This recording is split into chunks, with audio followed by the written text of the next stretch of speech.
الحمد لله رب العالمين والعاقبة للمتقين ولا حول ولا قوة إلا بالله العلي العظيم والصلاة والسلام على صادق الأمين وعلى آله وأصحابه أجمعين. از خدای بسیار بسیار مهربان، از الله بی نهایت پوزش پذیر دعاگو هستم که خداوند هر یک امید و هر یک آرزو، هر یک مقصدی که ما داریم اگر نیک باشد خداوند با فضل کرمش برآورده گرداند. الله مهربان دعا کنیم که خداوند بیماری های ما را شفای کامل، گذشتگان ما رحمت و مغفرت بگرداند و تمام فرزندا و برادرایی که امروز در مسافرتند، امروز مقصد دنبال زندگی و کاروبارهاشون هستند، خداوند کاراتون در کشایش و برار و برکت و با صحت و سلامت به خاندانتان رساند. و الله مهربان دعا کنیم که خدای مهربان در این دیار ما، در این ملک ما که الحمدلله رب العالمین چقدر گوییم یک احساس امن، احساس آرامی، احساس تینجی که در خرد کلان ما و شما هست، خداوند این نعمت برای ما و شما بردوام بگرداند. جمیع آن بندگانی که برای آرامی ما، برای آبادی ما سعی دارند، تلاش دارند، مهنت دارند، خدای مهربان همیشه در پناه رحمت و عصمتش نگهبان باشد. برادران خیلی عزیز و گرامی، امروز میخواستم، پیشم 3 سوال هست که انشاءالله نوبت بگیم جواب این سوال ها آمده است، من برای شما جواب بگردانم. یکی درباره واخوری گوییم یا دیدار پیامبرمان در شب معراج با کدام پیامبرها واخورد سوال دادن. دوم برادرای ما و مادرای ما گوییم از من خواهش کردند که حاجی بابا درباره مقصد فرزندایی که از ما هستند برای گم نکردن زبان، همین زبان تاجیکی که من یک بار دیگه در اطراف این صحبت کرده بودم که این خواهر ما، این مادر ما که از شهر روسیه برای ما مراجعت کردن که تاکید کنین که مقصد اهمیت بتن همین زبانی گویم مادریمان، زبانی تاجیکیمان انا از فرزندا فراموش نشوند، این سوالا کردن. و سوالی که برادران عزیز یک طی چند روز است که ممکن الله دانا هست زیاده از 10 نفر از داخل و از خارج برای من سوال کردن برای اشتراک کردن در با گوییم که اصطلاح خودشون در جهاد یا در جنگ هایی که امروز روی دنیا را فرا گرفته است. از ما سوال کردن که خلاص یعنی جنگیدن یا اشتراک کردن و در همینجا مقصد یکی مبادایی که انسان مقصد جان شای دست میتد، حکم او چی است؟ از من سوال کردن برادران و خواهران خیلی عزیز و گرامی.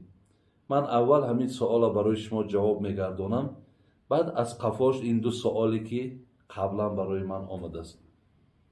اولا من بسیار تشکر میکنم، بسیار رحمت میگم برای همان برادرانی که پیش از هر یک کار کردن سوال میتین، تلفن میکنین، میپرسین اولا الله مهربان شما را برکت دهد که شاید که همون جوابی که من برای شما میگردانم و از این جوابی که دیگرها میشنوند و شما گویید سببی این کار خیر میشین، اولا از همه شما من تشکر میکنم. خداوند برکت دهد که هر یک کار و هر یک قدمی را که میزنین و شما وقتی میخواهین جهت دینی او را از ما پرسین، من از همه شما هم منتدار و هم تاکید میکنم که در هر یک کار شما مقصد از اهل علم و از همین گویم داملاهای خودمان که در تاجیکستان هستند شما باید که از اینها این مسئله را پرسید. زیرا این برادرای ما از ما گفتند که از بعض دولت ها هم مثال آوردن که گویا که فتوا داده باشند مقصد برای اجر گرفتن، برای ثواب گرفتن. ولی برادران خیلی عزیز گرامی، من برای شما این گفتنی هستم که امروز در روی عالم بگیم، در روی همین دنیا، در هیچ گوشه اینها همون جهادی که شما میگوین البته وجود ندارد. البته وجود ندارد.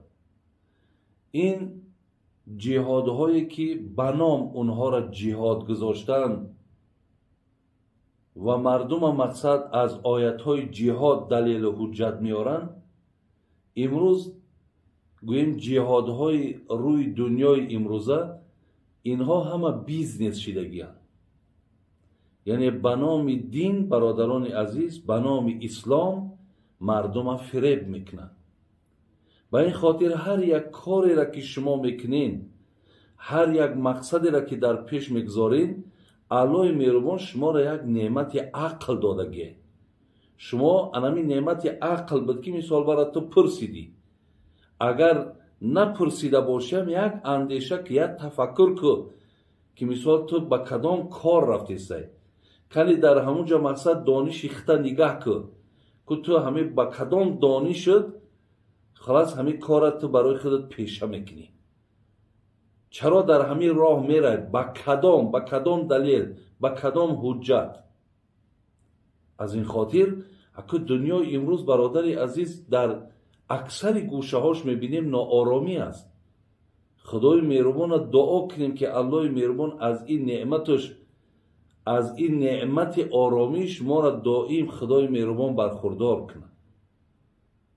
البته قدر نعمت بعد ای زوال حال همون مردمی که امروز جنگ زده هم ببینه که در کدام احوال، چقدر مقصد داد و فیغان، چقدر کودک ها بیچاره سرسان، چقدر بیماری ها مقصد این قدر خودش بیماری در همون تهخانه ها بگیم برای اونها جای طبابت. برای بسیار اندیشه کنین، خیلی اندیشه کنین. امروز برادرای عزیز مصلحت من بر هر یک مردم تاجیک خودمان همین است که شما از خانه با کدام مقصد از خانه بیرون شدین؟ برای آنه که یک بهبود در زندگیتون شود، برای آنه که مقصد در کف دست شما 4 تنگه بیاید، برای آنه که پدر و مادر پیر داری یا مقصد یگان مشکلات دیگری داشتی برای برطرف کردن همون رفته، در همون فکر کارت باش برادر عزیز، در اندیشه همون کارت باش. به خدای مهربان قسم اگر شما همون نفس خودتان حتی وقتی که سیر میکنین، ببینین وقتی که شما در یک با یک نیت‌های نیک، با یک مقصد دست‌های بی آزاری، با یک قدم‌های خیلی بگیم خوب نیک وقتی قدم میزنین، یک انسان بی زیان و بی ضررین، همین خودش یک نوع جهاده. ما در حدیث پیغمبر داریم که مؤمن از یک سوراخی 2 بار گزیده نمی شود. مؤمن از یک سوراخی 2 بار گزیده نمی شود. برادرای عزیز، تاجیکی ما میگه کوری که در پیشت گورای، اما یک بار دولت اسلامی و ایگیل دیگر الحال همه را عاقبتش برای همه ما و شما معلوم شد که چی بود، چی شید. از همین لحاظ برادرای عزیز و گرامی، مصلحت من بر همه شما همین است که خلاص دنبال کارتون باشید، در اطراف همون کارهای خودتون باشید. همیشه مقصد انا نیتاتون نیک بگیرید، فریفته هر یک نفر نشید. در این درون پر رای آدمای غرضناکی که مقصدناکی که چخیلی که در همون روان کردن دولت‌های سوریه مقصد چقدر سهم‌های زیاد گرفتن، چقدر پول‌های زیاد کار کردن. اینجا هم اگه همین دروازه بگیم بازارشون گرم میشد، تجارتشون علاقه کشاده میشود و شما آدمای ساده بفهمی به علم مقصد یک بازیچه دستشون میکنن، شما را مقصد فریفته میکنن. برای همین هیچ وقت در این مسئله ها شما مقصد فریفته نشین. بین دادرای عزیز، من حدیث پیامبر شما اگر به شرط این قدر در دلهاتون محبت دین دارین، میخواهید که خدا و رسول از شما راضی شود، حدیث امام بخاری دارید، میگه الساعی علی الارملة والمسکین کالمجاهد فی سبیل الله او کالذی یصوم النهار و یقوم اللیل. پیامبر ابی میگه اگر کدام از شما دست یک مسکین بگیرید، دست یک بیوزن بگیرید، ببینید یعنی یک فقیر و یک محتاج را شما اگر کمک کنین، شما مجاهدی در راه الله هستید.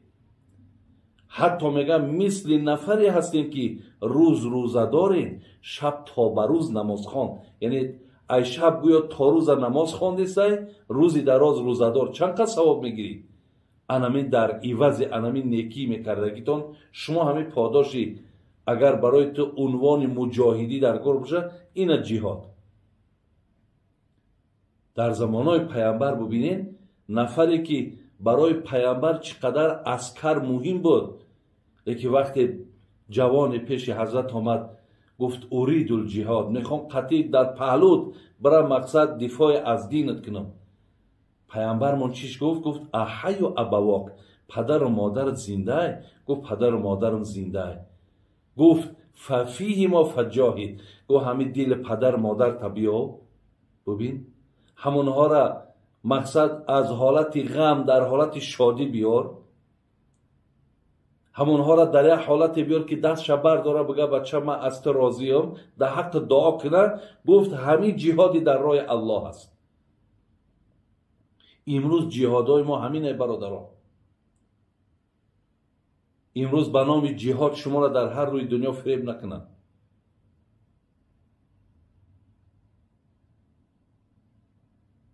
از این لحاظ الله رحمت کنه محمد صاحب ایرانی را، میگفت که مشرک به نزد ماست کجا میروی غذا، باید به نفس خیش به اول غذا کنه.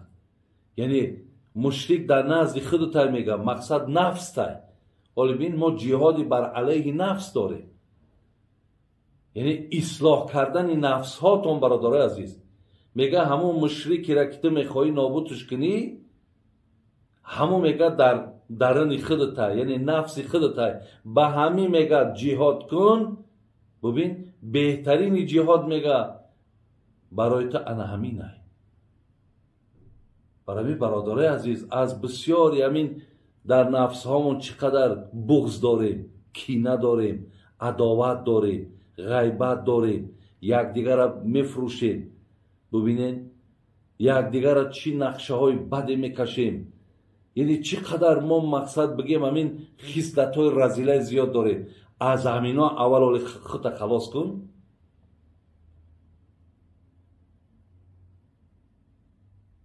از این لحاظ برادرای عزیز و گرامی، من برای همه شما گفتنیم، برادرای مسلمان، علاوه خصوص برادرایی که مقصد از همین مردم خودمان هستیم، جهاد امروزه ما برادران، جهادی که امروز باید ما داشته باشیم، علم آموختنه.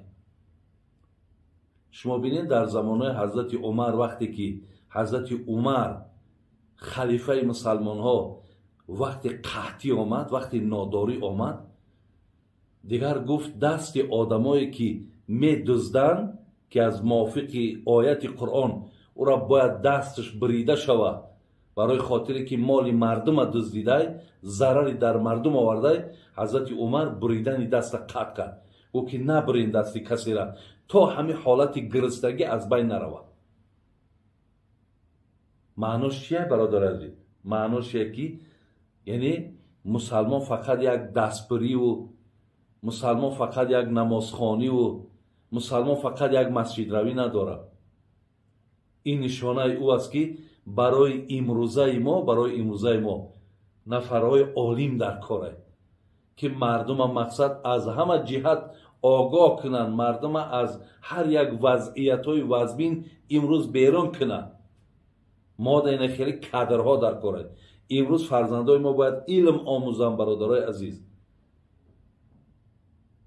امروز باید که ما از همه نوع علم، چه از مثال زمین شناسی باشه برادرها، ببینید، چه از علم هایی که امروز هر یک اختراع هایی که میکنن، ما باید دنبال علم باشیم. امروز از این دیگه بهترین جهاد در کجاست؟ خداوند میگه اگر برای کسی که بین، پیغمبر گفت ما یرید الله به خیرا یفقهه فی الدین، کسی را اگر خواهم که برای اون نیکی عطا کنم، برای علم میتم. یعنی دنبال علم باشین، شما را خدای مهربان مقام و مرتبه میته. امروز یکدیگر را حرمت کردن، با قدر مقصد بگیم یکدیگرمون رسیدن، یا پدر و مادرامون مقصد حرمت کردن، زن و فرزندا را حرمت کردن، فرزندا را تربیت کردن، همه اینا جهادی در راه خدا. این بود مصلحت من برادرای عزیز و گرامی برای هر یک نفری که امروز برای کجایی که اراده میکنی که من روم با اصطلاحای بگیم امروزه و یا با گمان خودت که گویا تو جهاد میره، نه جهاد نمیره. برادر عزیز و گرامی احتیاط کن، هیچ وقت در این مثال بگیم دلالت های امروزه داده نشه. فریبی هیچ نفری را نخور. من چیزی را که برای تو میگم، من برای این گپ هم پیش الله مهربان البته جواب میگم. یا حدیث در ذهن من میگه، پیغمبر میگه در شب معراج یک مردی را دیدم، میگه لقد رأیت رجلا یتقلب فی الجنه، دیدم که در جنت هیچ نفر رنگ ای شانس نداره. رنگ ای مردک میگه مقصد امکانیت نداره، تمامی بگیم تمامی چیزی میخواه همه در اختیارشه. فقلت یا جبرائیل من هو، میگه جبرائیل پرسیدم ای کیه؟ میدونیم برادر عزیز این نفر کی بوده است؟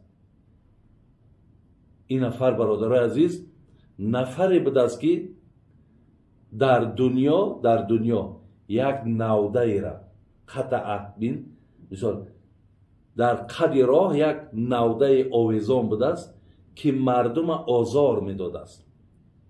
این مردک همون نوده را مقصد گوییم با دستش میشکنه و تا مردم به زیر همون آزاد حرکت کنند. الله مهربان خوش آمد که بنده های خدا را که این آدم ای مشکلات، ای آزار، ای سختی که خلاص کرد، جنت در اختیارش داد که یگان شهید یا یگان مجاهد رنگ این انسان در جنت بگیم قیمت قدر نداشت.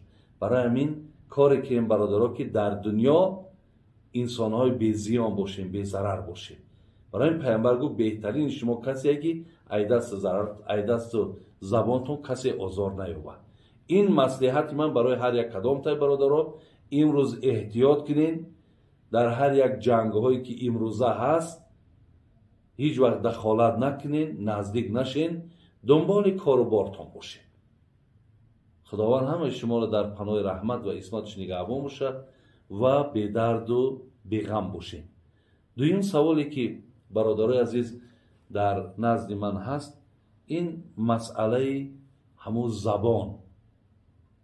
البته من در اطراف این یک بار یک سفری به روسیه داشتم و وقتی که در هر خانه تاجیکی که می در آمدم، مردم ما خیلی به همه معلوم است که مردمی شریفه، مردمی خوبه دیگه. همه فرزنداشا به پیش مرا می آورد، خواه دختراش بود خواه بچکاشون بودن، می آوردن. من از یک لحظه یک عادت دارم که ناماشون می پرسم، هر کدامش ناماشون می گفتن. بعد از آن مقصد وقتی که یگان تاکش یگان سوال میتم، مقصد تاجیکی را نمیدانه. با پدرش مثال بگیم بی پروایانه بی اهمیتانه چی میگه؟ میگه این زبان را نمیدانه. برای چی نمیدانه؟ خیلی سادی گرفتن قطعی همی مردمی مثال بگیم انا روس قطعی که گشتن مکتباشون صدیقاشون که همه روسی های، برای همین مقصد زبان های دست دادن.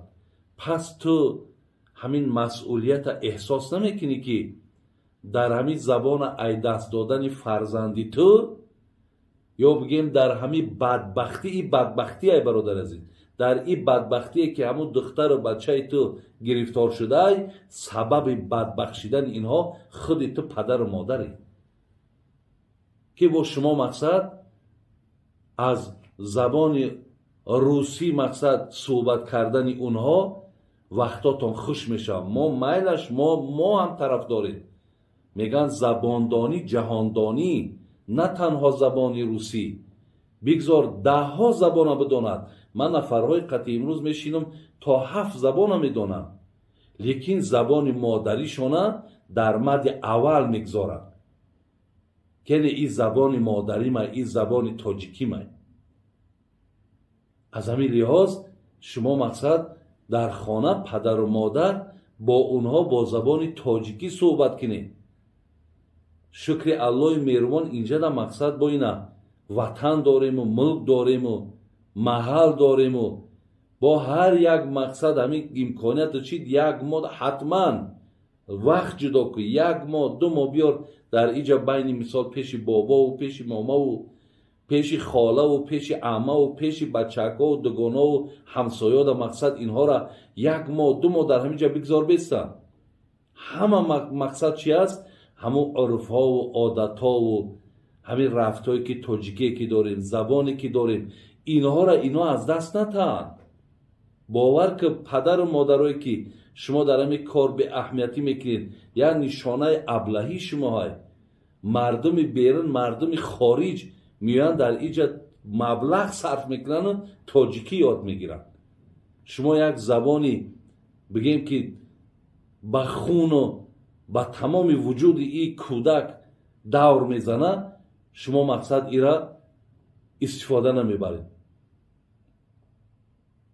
برای یک چیز فراموش نکنید که حتی پیغمبر ما بینین در بعضی روایت ها میگه که با سلمان فارس انا 1-2 کلمه را از سلمان فارس پرسید که همی مقصد انا آدم اگر شکمرو شود با همین فارسی چی میگن؟ گفت اشکمدرد.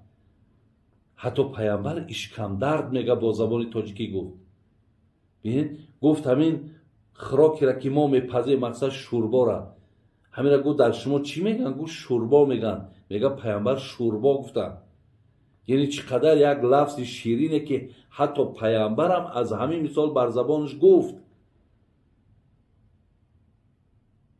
شما میدونید که این زبان تاجیکی را که بدانه، این آدم فردا این خواجه حافظ هم میدانه، این زبان خواجه حافظ است، این زبان شیخ سعدی است، این زبان مولوی رومی است، این زبان میرزا عبدالقادر بیدل است. ببین، این زبان مثال بگیم ابو علی ابن سینا است، این زبان سیدا است، این زبان عبدالرحمن جامی است. اینقدر عزیزایی که ما داریم همه با زبانهای همین تاجیکی خدمت صحبت میکردن. بچه های تو که دانیست زبان اینها را پگه میدانن، کتاب اینها را آزاد میخوانن.